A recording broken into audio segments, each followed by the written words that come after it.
اعوذ باللہ من الشیطان الرجیم، بسم اللہ الرحمن الرحیم۔ السلام علیکم 6 کلاس، امید ہے کہ آپ سب لوگ خیریت سے ہوں گے۔ ہم چیپٹر پڑھ رہے تھے فرما رواؤں کو دعوت اسلام۔ ہم لوگوں نے کل کوسچن نمبر 1 کر لیا تھا ایکسرسائز کا۔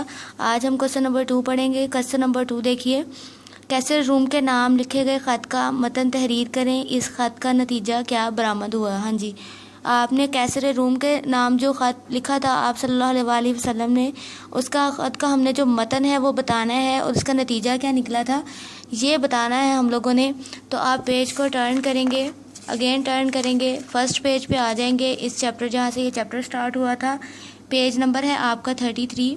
یہ دیکھیے آپ کا ہے کیسر روم کے نام خط، ٹھیک ہے۔ آپ نے یہ کیسر روم کے نام جو خط ہے اور اس کا جو متن ہے اپنی ورڈنگ میں اس کو بتانا ہے کہ یہ کیا تھا آخر اور اس کا کیا نتیجہ نکلا تھا، ٹھیک ہے۔ ورڈ ٹو ورڈ یاد کرنے کی ضرورت نہیں ہے، آپ کے جو ہے وہ نوٹس کے اوپر بھی آپ کو پرووائڈ کیا ہوگا کیا اس کا آنسر ہے۔ میں اگین آپ کو اس کو تھوڑا سا اوور ویو دے دیتی ہوں۔ دیکھیے، بسم اللہ الرحمن الرحیم۔ اللہ کے بندے اور اس کے رسول محمد صلی اللہ علیہ وآلہ وسلم کی جانب سے ہرقل عظیم روم کی طرف اس شخص پر سلام جو ہدایت کی پیروی کرے۔ تم اسلام لاؤ سالم رہو گے، اسلام لاؤ اللہ تعالیٰ تمہیں تمہارا اجر 2 بار دے گا، اور اگر تم نے روح گردانی کی یعنی منہ پھیرا تو تم پر اریسیوں یعنی کہ رایا کا بھی گناہ ہوگا، یعنی تمہاری عوام کا بھی تم پر گناہ ہوگا۔ اے اہل کتاب، ایک ایسی بات کی طرف آؤ جو ہم تمہارے اور ہمارے درمیان برابر ہے کہ ہم اللہ تعالیٰ کے سوا کسی اور کو رب نہ بنائیں، اس کے ساتھ کسی چیز کو شریک نہ کریں، اور نہ اللہ تعالیٰ کے سوا ہم اپنے میں سے کسی کو رب مانیں۔ بس اگر لوگ رخ پھیریں تو کہہ دو کہ تم لوگ گواہ رہو ہم مسلمان ہیں، ٹھیک ہے۔ اور نیکسٹ اس کا نتیجہ دیکھیے کیا برآمد ہوا تھا۔ آپ صلی اللہ علیہ وسلم کے عہد نبوت میں 2 بڑی طاقتیں تھیں۔ کون کون سی تھیں؟ ایک کیسر روم جس کی سلطنت شام تک پھیلی ہوئی تھی، دوسرا کسریٰ ایران۔ کیسر نے انہی دنوں میں ایرانیوں کے خلاف، یہ جو کیسر تھا روم کا جو بادشاہ تھا، اس نے انہی دنوں میں ایرانیوں کے خلاف کامیاب جنگ لڑی تھی، یعنی ایران میں رہنے والے جو تھے ان کے خلاف کامیاب جنگ لڑی تھی۔ وہ اس فتح کی خوشی میں جشن منانے بیت المقدس آیا ہوا تھا، ٹھیک ہے۔ وہ کہہ رہا تھا کہ مجھے فتح حاصل ہوئی ہے، تو وہ خوشی منانے کے لیے کہاں پہ آیا ہوا تھا؟ بیت المقدس آیا ہوا تھا۔ اس کو مبارکباد دینے والوں میں سردار مکہ ابو سفیان بھی تھا، ہاں جی، جنہوں نے اس کو کیسر کو مبارکباد دی تھی۔ تو اس میں کون شامل تھا؟ مکہ کا سردار ابو سفیان بھی تھا، جو کہ تجارت کی غرض سے ملک شام میں تھا، ٹھیک ہے۔ تجارت کی وجہ سے وہ شام میں گیا تھا، ملک شام گیا تھا۔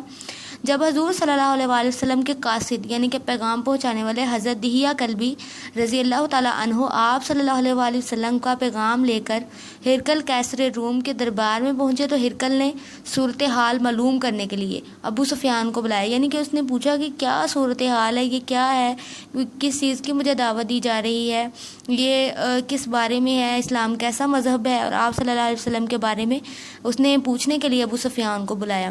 ہرقل نے ابو سفیان سے حضور صلی اللہ علیہ وآلہ وسلم کے بارے میں متعدد سوالات کیے، یعنی کہ ابو سفیان سے ہرقل نے پوچھا کہ آپ صلی اللہ علیہ وسلم کے بارے میں کافی کوئی سوال کیے، تو پھر ابو سفیان نے سوالات کا صحیح جواب دیا، ٹھیک ہے۔ جو اس نے سوال کیا تو ابو سفیان نے اس کا صحیح جواب دیا۔ ہرقل کو یقین ہو گیا کہ حضور صلی اللہ علیہ وآلہ وسلم سچے نبی ہیں، مگر وہ اپنے امراء یعنی کہ وزیر سفیر جو تھے اور ساتھ رہنے والے بادشاہی کے جو لوگ تھے اور مذہبی پیشواؤں کے مخالف کے ڈر سے، یعنی کہ جو ان کے مذہب کے پیشوا تھے، یعنی کہ ان کے جو مذہب کو جاننے والے ان کے مذہب کے علماء جنہیں کہہ لیں، ٹھیک ہے، ان کے جو پیشوا تھے ان کی مخالفت کے ڈر کی وجہ سے اعلانیہ طور پہ آپ صلی اللہ علیہ وسلم کی نبوت کا اقرار نہ کر سکا، یعنی کہ اعلانیہ طور پہ وہ یعنی کہ آپ کو نبی جو ہے وہ نہیں کہہ سکا، لیکن دل جو ہے اس کا یقین کر چکا تھا وہ کہ آپ صلی اللہ علیہ وسلم سچے نبی ہیں، لیکن وہ اعلانیہ طور پہ سب کے سامنے یہ آپ کو نبی سچا نبی نہیں کہہ سکا، کیونکہ اس کو ڈر تھا کہ لوگ اس کی مخالفت کرنا شروع ہو جائیں گے، ٹھیک ہے۔ یہاں تک آپ کا اس کا آنسر ہے، تو آپ نے جو ہے اس کے اندر سے اس کا متن تحریر کرنا ہے، ایز اٹ از لکھنے کی ضرورت نہیں ہے بالکل، ٹھیک ہے۔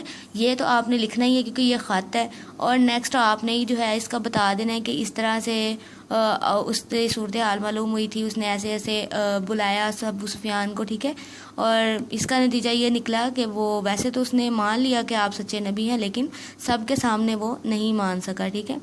یہ آپ نے متن اس کا یاد کرنا ہے، تو امید ہے کہ آپ لوگ یاد کریں گے اور ساتھ لکھنا ہے۔ چلیں جی، اللہ حافظ۔